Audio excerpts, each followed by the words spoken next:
Hi friends, welcome back. Welcome back to the Nurse YouTube channel. So hope you all are staying safe. And today we'll be discussing about one of the important topics from the vascular system. And during the due course, we have received so many queries and requests from our dear subscribers to explain regarding certain particular topics. Okay, so today's topic also is one of the topics which was requested by one of our dear subscribers, and this is an important topic from the vascular system. Today we will be discussing about aneurysms in general. Okay, so same like that, if you have any queries or if you want any detailed class regarding any particular topics, you are very free to ask and we will definitely consider that. And once again I remind you, if you are not yet subscribed this channel, kindly subscribe and support us and continue learning. Okay, so as I told in the beginning, today we will be discussing about aneurysms. Okay, so in this class we will be discussing about aneurysms in general. Okay, not regarding a particular aneurysm. So we will be discussing about aneurysms in general, and it will be very helpful for your upcoming competitive exams. Okay, so try straight away into the topic. What is aneurysm? So you know what is aneurysm. Aneurysm, simply if you are explaining, it is a bulging. Okay, aneurysm means it is a bulging in the weakened area in a blood vessel. Okay, that blood vessel may be an artery or a vein. Okay, whatever it is, in the blood vessel there will be a weakening in a particular area, and from that weakened area there will be ballooning. Okay, there will be ballooning or widening of that particular blood vessel occurs. Okay, so what is this ballooning and widening, and when we can say that that is an aneurysm? So there will be a normal width or diameter for an artery or a vessel or a vein. Okay, so if the diameter crosses 50%, more than 50% of the particular diameter of that particular blood vessel, then we term it as aneurysm. Okay, if it is less than 50%, we won't tell that it is an aneurysm. If it crosses 50%, more than 50% of the normal diameter of that particular blood vessel, then we termed it as aneurysm. Okay, so this is a simple explanation regarding the aneurysm. So in that explanation itself, I told that aneurysm can happen in any vessel. Okay, that it may be a vein or an artery. Okay, so commonly aneurysms are occurring in arteries. Okay, that you know very well. Okay, so which is the most common aneurysm? You know that the most common aneurysms are occurring in the aorta. Okay, so in the aorta itself, abdominal aortic aneurysm or the AAA is the most common aneurysm, aortic aneurysm. Okay, the most common site for the aneurysm development is aorta. In that itself, the AAA, that is abdominal aortic aneurysm, is the most common aortic aneurysm. Okay, so I told in the beginning that it can occur in any blood vessels, and sometimes this rupture of the aneurysms can happen and it is very lethal, that is, it is very fatal. Okay, and especially the aneurysms of the thoracic aorta, aneurysms of the abdominal aorta, then circle of Willis aorta in the brain, and heart aortas. Okay, aneurysms that is occurring after a heart attack. Sometimes aneurysm itself can occur in the heart itself after a heart attack. Okay, so those aneurysms, if rupture means it will be lethal. Okay, so this is in short about the definition of aneurysm. Okay, so now we will move on to the classification of aneurysms. Okay, so we can classify aneurysm based on so many factors like size of the aneurysm, shape of the aneurysm, the location of the aneurysm, etc, etc. Okay, so first we will see a classification that what is true and false aneurysm. This is very important. So what is true aneurysm and what is false aneurysm? So before going to that, we should understand what are the layers of an artery. Okay, so we have done several videos regarding the anatomy, so you can go through those videos. So anatomy, artery, we have three layers. That is, there is a layer called intima, and there is a media, and there is a layer called adventitia. Okay, so I'll explain what is true aneurysm. So a true aneurysm is one that involves all the three layers of the wall of an artery. Okay, if the aneurysm is involving all the three layers of the wall of the artery, then that is termed as true aneurysm. Okay, three walls are intima, media, and adventitia. Okay, so true aneurysms include almost all aneurysms like atherosclerotic aneurysms, then congenital aneurysms, as well as ventricular aneurysms. Ventricular aneurysm means aneurysms that is occurring in the ventricles of heart. Okay, not in the brain. Okay, so aneurysms that involves all the layers of the heart, okay, attenuated wall of the heart, are also considered as true aneurysms. Okay, so you have to keep one point in mind, that true aneurysm means if the aneurysms, if it is involved all the three layers of the artery, then it is termed as a true aneurysm. Okay, then what is a false aneurysm? False aneurysm is otherwise known as a pseudo aneurysm. Okay, what is it? Is pseudo aneurysm. Okay, it is pseudo aneurysm means there will be weakening in the wall of the artery or the vein, and what will happen is sometimes there will be a leak of blood from the artery or the vein, and this blood will be collected in the surrounding tissue, and in the meantime that the leak happened, no, that area will be thrombosed, like where the clot will happen or the thrombus will happen, and further bleeding won't happen, but there will be collection of blood in the surrounding tissues. Okay, so those type of aneurysms are called as, these are not pakka aneurysms, that's why they are known as true false aneurysm or pseudo aneurysms. Here initially there happened a leak from the artery or the vein, and as a result the blood will be collected in the surrounding tissues. Okay, and eventually that the leak from where the blood has gone out, no, that will be sealed off with the clot or the thrombus, and the collection will be there, and we may misunderstood it as an aneurysm. So that's why it is called as a pseudo aneurysm or false aneurysm. Okay, so pseudoaneurysms, how it can be caused? This is pseudoaneurysms. It can be caused by trauma that punctures the artery, such as the knife or the bullet injury. Then as a result of the surgical procedures like coronary angiogram, then arterial grafting, or if you are using an artery for an injection. In these conditions, these pseudoaneurysms can develop. Okay, so this is the first classification, that is true aneurysm and false aneurysm. So next classification, we can classify aneurysms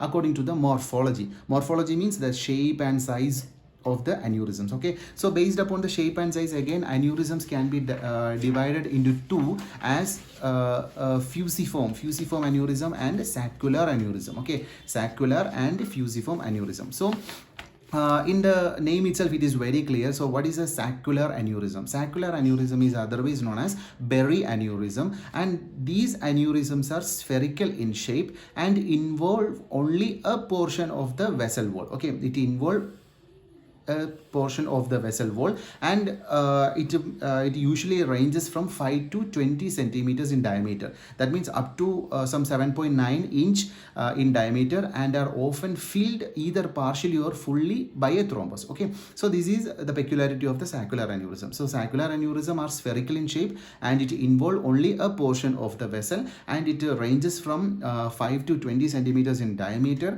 and they are often filled either partially or fully by a thrombus. Okay, so saccular aneurysm, its peculiarity is it will be having a neck. Okay, there will be a neck that connects to the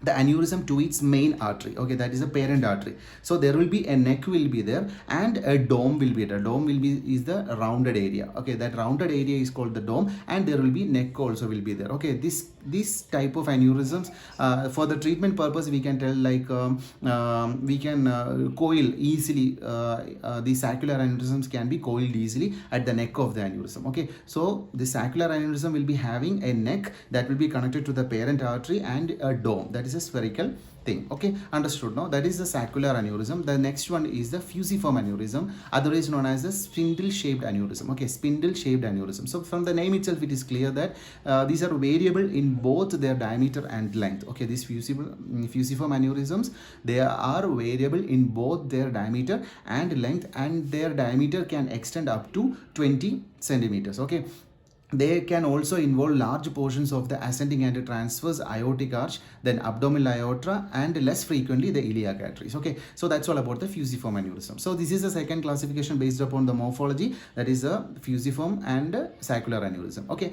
now moving to the next classification, that is according to the location. Okay, so I told in the beginning that it can happen in any blood vessel. Okay, so based upon the location, again we can classify it as, first one is the arterial aneurysm or venous aneurysms. Okay, arterial aneurysm means it is occurring in the artery, or venous aneurysm means it is occurring in any of the vein. Okay, in that arterial aneurysms being the more common. Okay, then next one is the heart aneurysms. Okay, heart means including the coronary artery. Okay, it can aneurysms can happen in the coronary arteries, then ventricles, that is ventricular aneurysms, then aneurysms of the sinus of valsalva, there it can happen, and aneurysms following the cardiac surgery. Okay, these all are the aneurysms that is happening in the heart. Okay, and the heart.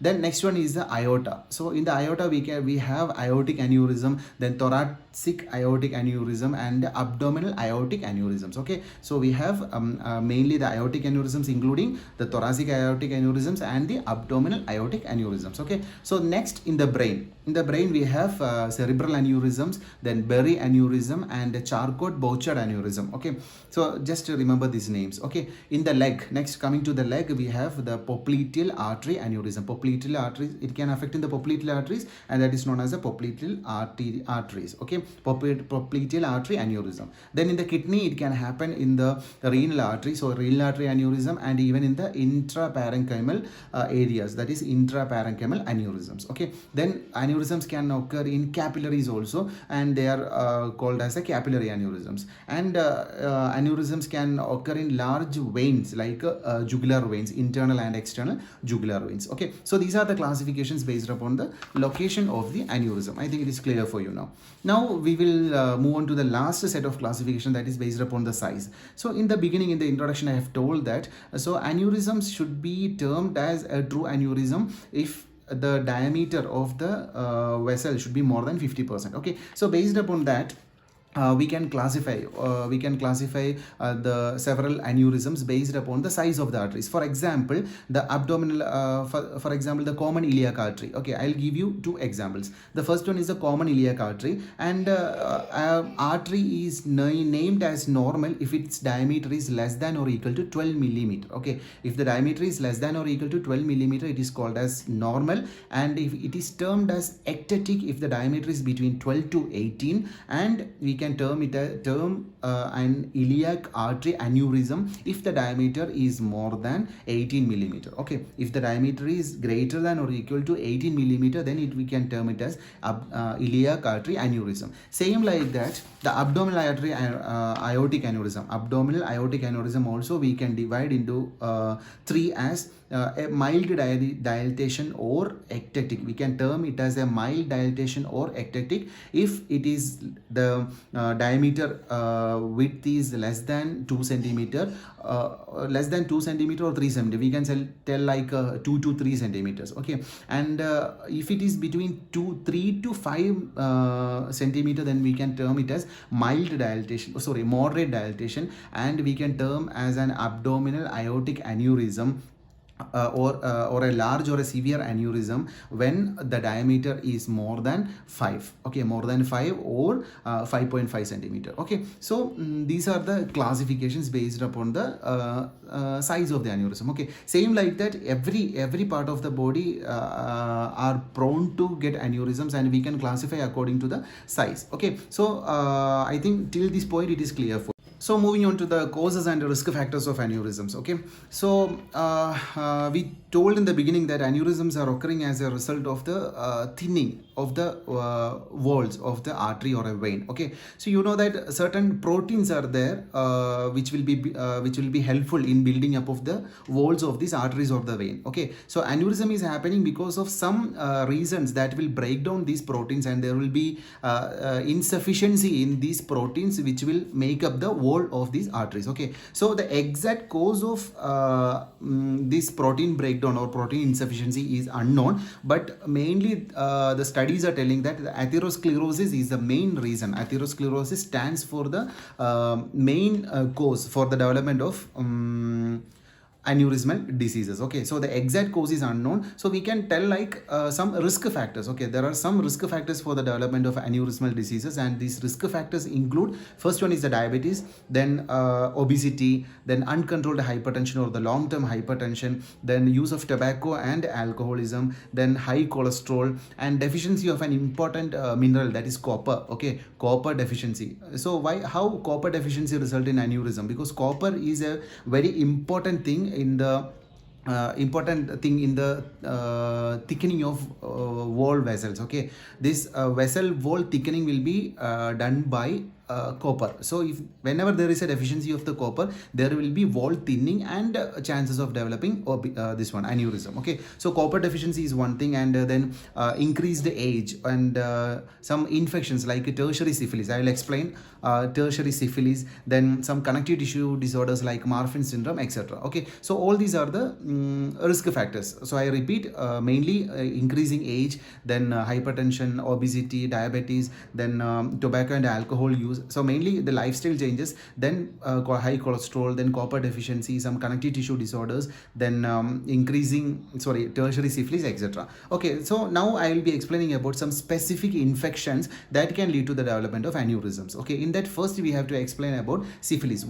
How advanced syphilis can result in aneurysm. So you know that in the advanced stage of the syphilis, there will be syphilitic aortitis will be there, especially in the third stage of the syphilis. Syphilis will be affecting the aorta, and there will be aortitis in the arterial inflammations will be there that can result in the development of aneurysms. Okay, so syphilis is a major cause, and especially it is affecting the adventitial layer, tunica adventitial layer. Okay, so this is important. This syphilis you keep in mind. Then next one is a tuberculosis. Okay, tuberculosis can cause a type of aneurysm called Rasmussen's aneurysm. Okay, Rasmussen's aneurysm. So what is Rasmussen's aneurysm? It is an aneurysm in the pulmonary artery associated with a cavitary lung lesion. Okay, these points you just keep in mind. There are chances to ask like this. Okay, so tuberculosis can result in the Rasmussen's aneurysm. It is an aneurysm, pulmonary artery aneurysm associated with a cavitary lung lesion. Okay, so next one is the brain infections.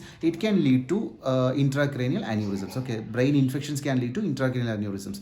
Okay, so these are the specific infections that can result in the development of aneurysms. I repeat, first one is tertiary syphilis, second one is a tuberculosis, and the third one is a brain aneurysms, which can cause as a result of the intracranial infections. Okay, so then minority of the aneurysms can develop as a result of the genetic factors. Okay, some genetic factors are also associated with the development of aneurysm, and if I just keep in mind that that polycystic kidney disease. Okay, polycystic kidney disease can result in circle of Willis aneurysms in some persons with the autosomal dominant polycystic kidney disease. Okay, so circle of Willis aneurysm, then familial thoracic artery aneurysms, then some other aneurysms which are occurring as a result of congenital AVM, that is arteriovenous malformations. Okay, so these are some aneurysms that are developing as a result of the genetic factors. Okay, so these are the main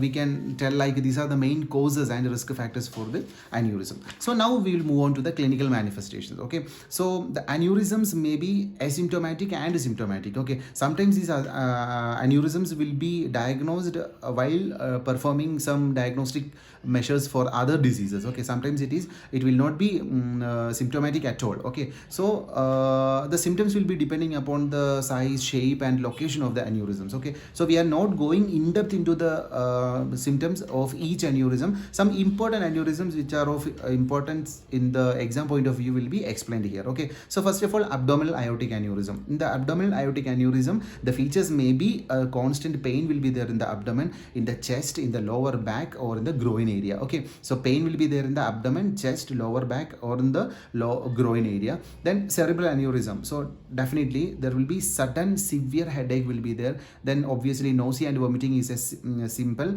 and visual disturbances will be there, loss of consciousness will be there as the aneurysm progresses. Okay, so that's all about the cerebral aneurysms. Then comes the common iliac aneurysms. Common iliac aneurysm, there will be pain in the lower abdominal area, pain will be there in the back or the groin area. Okay, then next comes the femoral and popliteal artery aneurysms. There will be easily palpable popliteal artery will be there, femoral artery can be easily palpable in these patients, and there will be pain in the legs, and sores can be seen in the feet or in the lower leg, etc. Okay, then next comes the renal aneurysms or the kidney aneurysms. There will be pain in the flank area, so flank pain will be there and tenderness will be there, and obviously patient will be presented with hypertension, then hematuria will be there, and there will be signs of hypovolemic shock. Okay, so these are some particular symptoms associated with certain aneurysms. Okay, so just keep in mind. Okay, and these aneurysm symptoms can be resembled with some other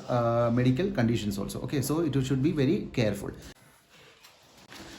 So next we will be moving on to the diagnosis, how we can diagnose the aneurysms. Okay, so the selection of the diagnostic procedure, it depends upon the location of the aneurysm. Okay, mainly upon the location of the aneurysm. So the routine investigations like first a detailed medical history of the patient to be taken, and along with that a physical examination of the patient to be done. Okay, and some list of diagnostic procedures I will explain here, and one or many of these one or the other or the combination of these diagnostic measures to be used to diagnose the position, size of the aneurysm. Okay, so the first one is a computer tomography or the CT. Okay, and CT and CT angiogram both can be done to detect the position, size of the aneurysm. Then MRI, then echocardiogram, then angiogram or the arteriogram, and ultrasound scan. Okay, so these are the main diagnostic measures. And how we can diagnose a ruptured aneurysm. Okay, for example, the cerebral aneurysms, if it rupture in the CT and all, we can see it as a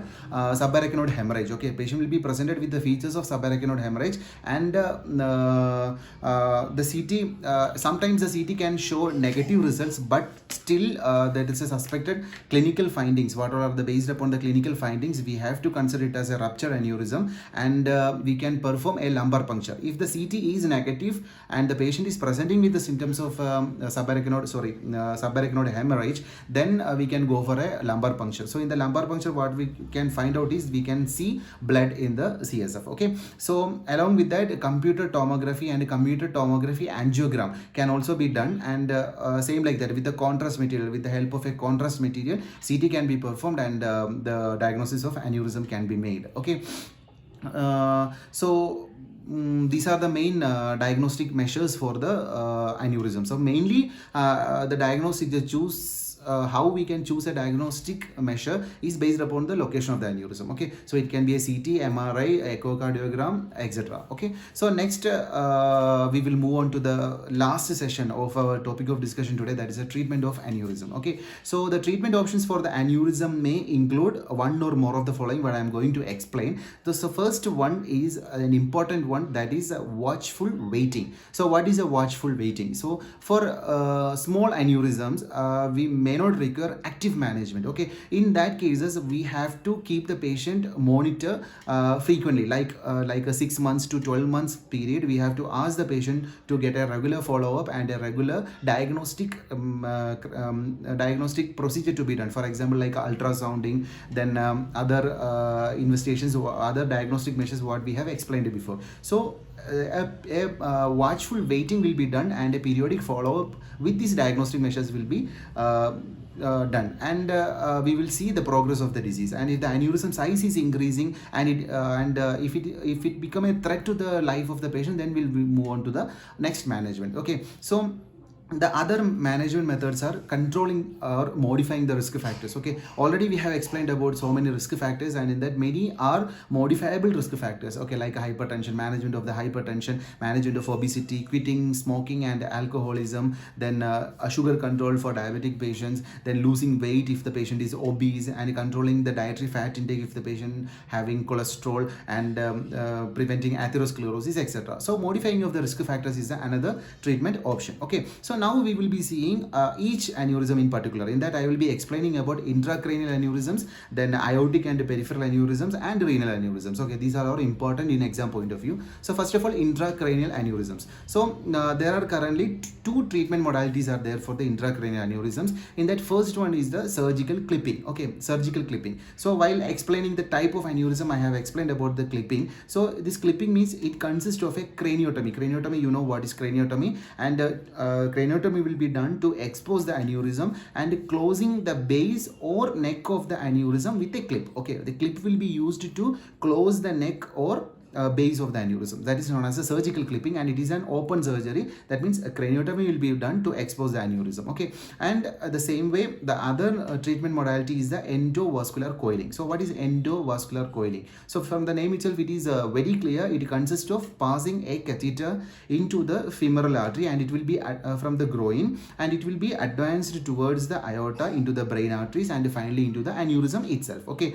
and platinum coils, it is very important. Platinum coils initiate a clotting reaction within the aneurysm that, if successful, fills the aneurysm dome and prevents its rupture. Okay, so this is the treatment. So the first one I told is the surgical clipping, and the next one is the endovascular coiling, where the catheter will be advanced through the femoral artery towards the aorta and then into the brain artery and into the aneurysm, and what coiling will be done, and platinum coils will help in initiating the clotting reaction within the aneurysm itself, and if it is successful, it will prevent further rupture and bleeding of the aneurysm. Okay, so that's all about the intracranial aneurysms. So next we'll be explaining about the aortic and peripheral aneurysms. So for aneurysms in the aorta, in the leg, in the head, or in the weakened sections of the vessel, here what we'll be doing is the weakened section of the vessel will be replaced by a bypass graft. So here what is using is a